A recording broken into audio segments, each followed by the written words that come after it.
If you live in Austin, work here, or own a property here, 2026 is just not another year, it's a pivot point. Austin has officially moved from a high growth city into a globally recognized economic region. And that shift changes how jobs are created, how housing behaves, and how opportunity shows up for family, businesses, and investors. And today I'm breaking it down. Where Austin's economy is actually heading in 2026, what the data says about jobs, population, and industry growth, why this next phase looks different than it did 10 years ago, and what it all means practically for people making real estate decisions. There's no hype, no doom, just forecast.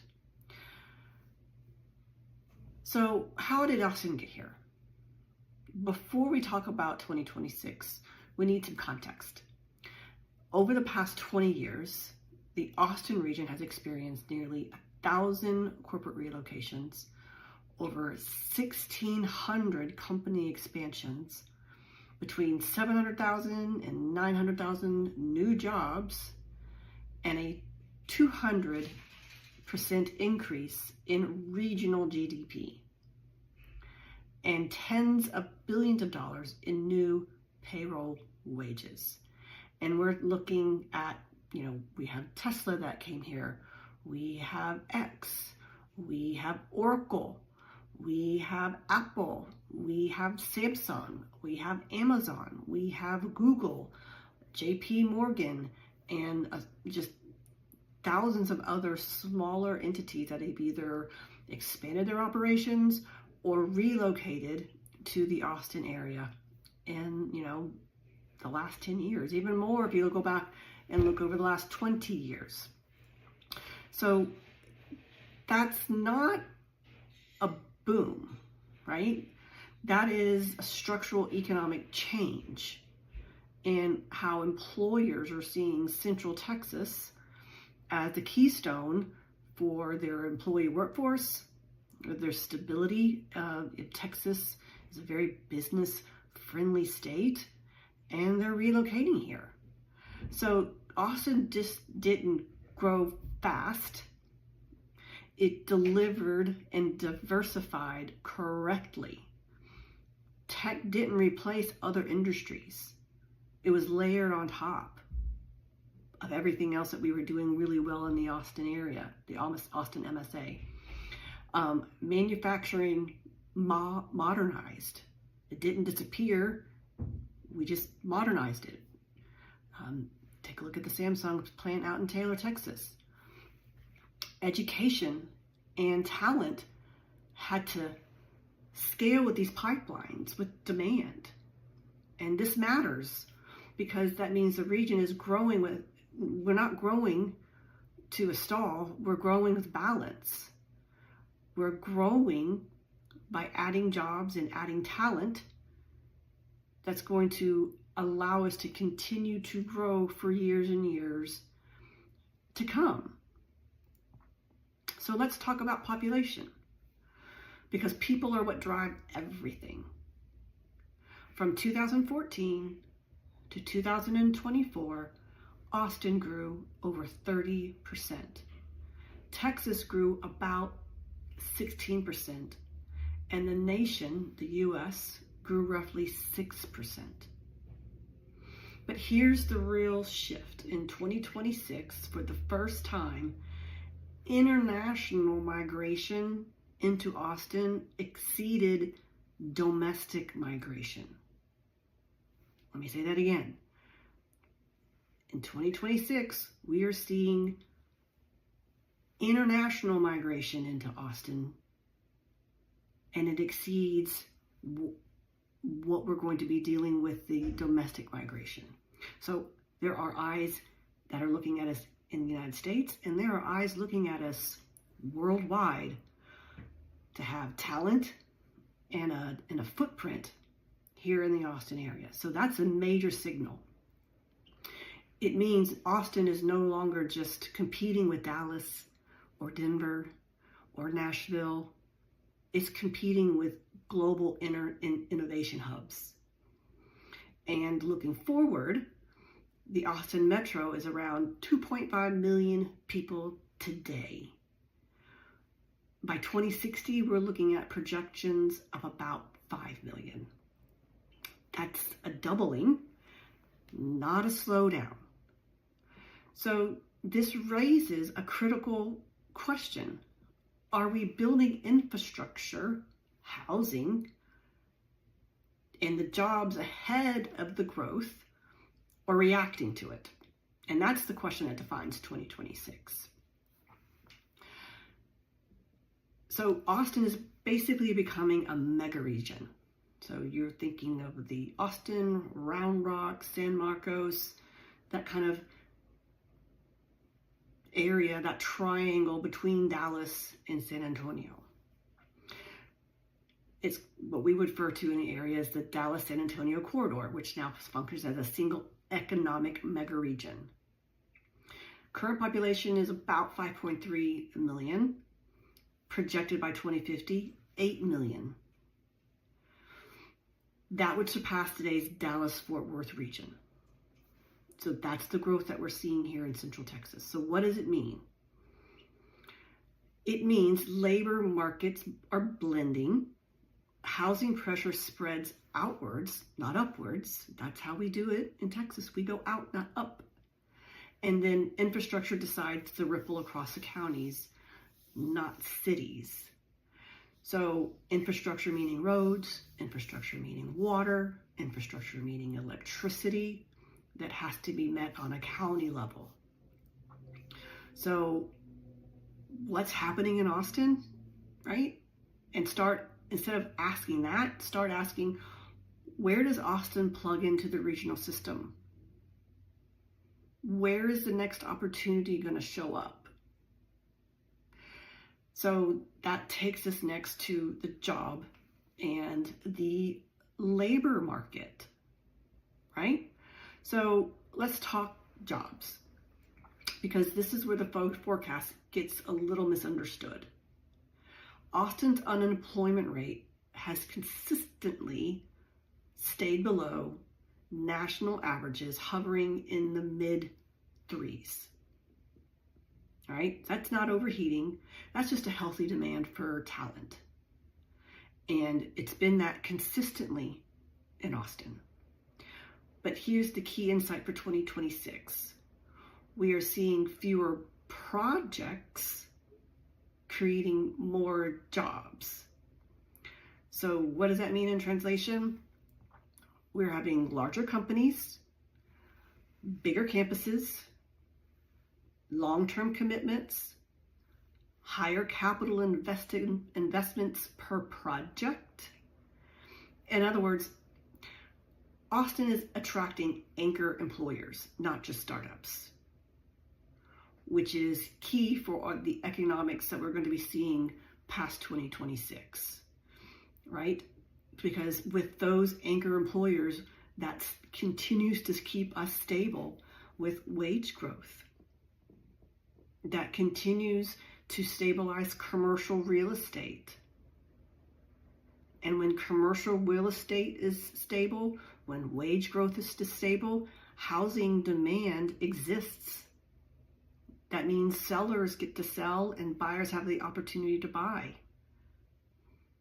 With what Williamson County is doing, they've tackled infrastructure, so they're building roads where they think the development is going to be.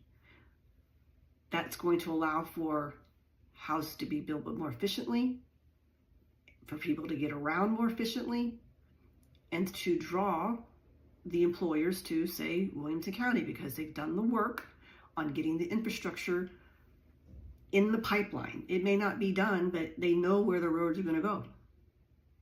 They know where the easements are going to go. And so this reduces volatility. So industry defining 2026. So where does the growth actually come from? So we have advanced manufacturing and automotive. This includes EV components, semiconductor infrastructure, and high precision manufacturing. So think Tesla, think Apple, think Samsung, right? So these advanced, manufacturing industries, these jobs pay well. They are stable, so you're going to be staying there for a long time, and it creates a supplier ecosystem. So all of those smaller businesses that supply the bigger anchor employer helps distribute those jobs over a wide variety of different job types, right? So we also have life science and biotech. This is a 2026 breakout sector. So even before large-scale marketing, right, major life science projects are already entering the region. And we have facilities with hundreds of thousands of square feet, with thousands of jobs committed, tied to research and diagnosis. Once institutions like MD Anderson is fully integrated into the region, so MD Anderson is partnering with UT Austin and creating an additional MD Anderson facility for research and patient care.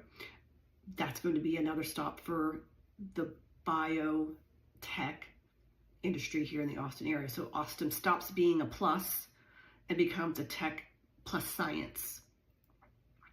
So those are all good things coming to Austin with regards to the breakout sector that is new and coming to the Austin area, which is the life sciences and biotech. And then you have, artificial intelligence. Austin is just not trying to be Silicon Valley.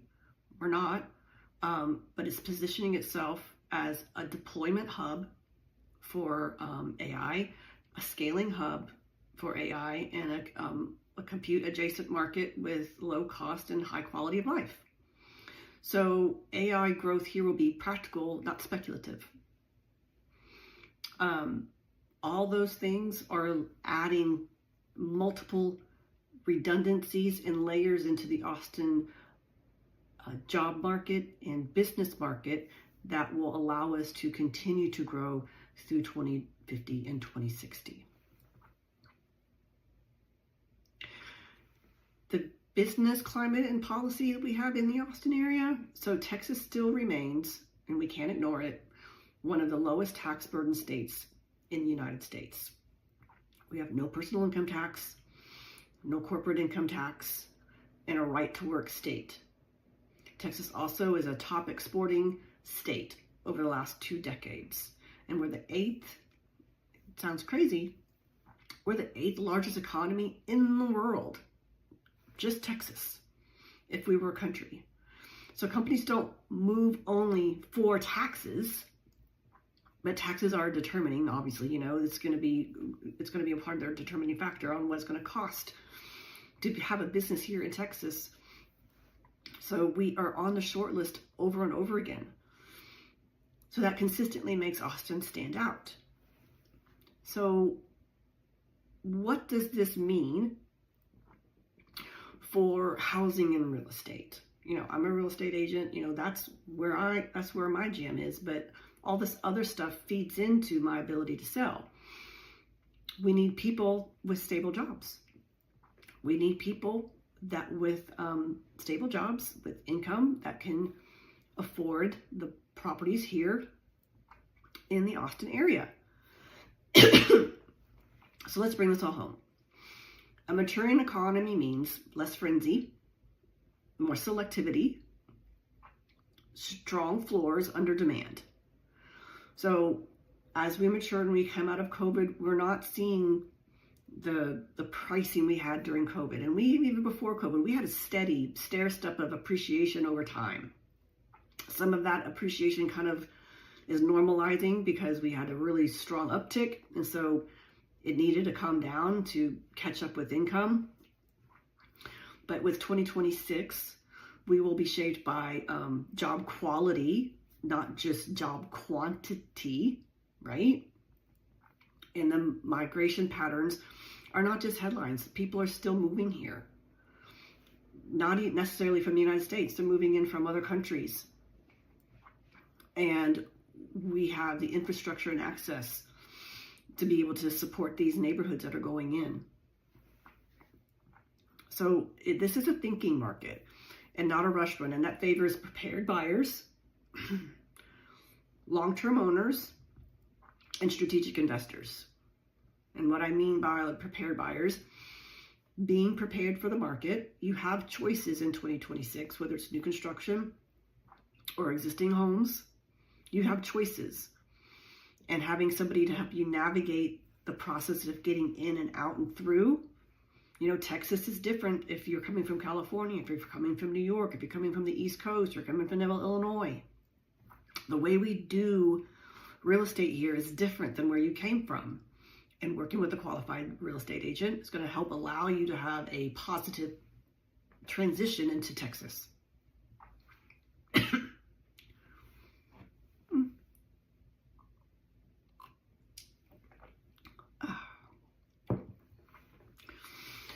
So, conclusion, a 2026 takeaway.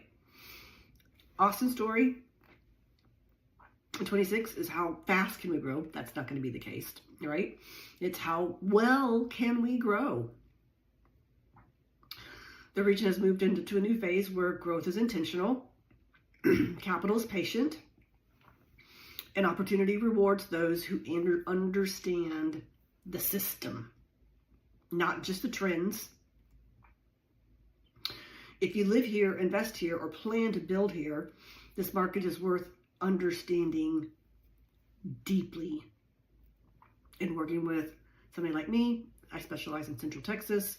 I can help you walk through everything we just went through in this video, down to the molecular of a particular property on a particular street. So a lot of this information is very macro. And if you find this information helpful, like, subscribe, and share this video. And let me know what part of Austin economy you want to be moved into next, or some other area that you'd like me to break down next. Thanks.